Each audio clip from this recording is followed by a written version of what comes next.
It's kind of interesting, the different ways to get to a baseball team and all the different approaches you need to use for these different players. It's not one size fits all. I love it. I love that you can construct your team in all of these different ways, because to me it puts into question you have to be bad to then get good draft picks to then be good.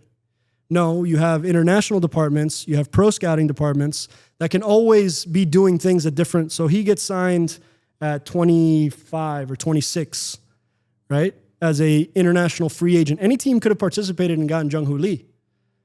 Now they weren't a bad team that would then have a good draft pick, and therefore you got to wait for that bad team to stockpile draft picks.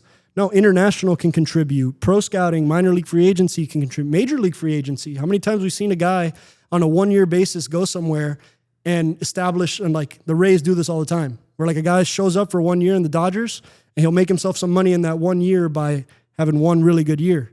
Who scouted that to have an immediate impact that you didn't draft that player? You didn't pay him some crazy free agency dollars. Like the Gleyber Torres, for example, kind of a middle tier free agent, having a huge outcome here. Jung-Hoo Lee is kind of the equivalent of a middle tier free agent doing day one, big war impact. And so I don't know. I contest that you have to be bad in baseball to then be good.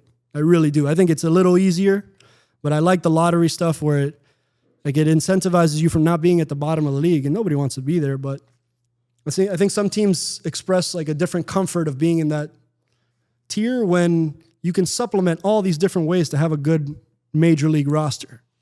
I mean, look, if you just go by the draft, so you think about football or basketball, the other kind of sports where you talk about tanking a lot. Yep.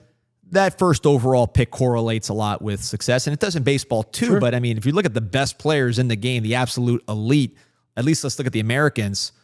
I mean, Skubal was what round was he picked, right? I think it was 6th round or something like that. Aaron Judge was not a top 10 pick despite having college resume and looking like a giant. He still was someone that any team with any record could have had, right? So and I'm just talking about the absolute best players in the game.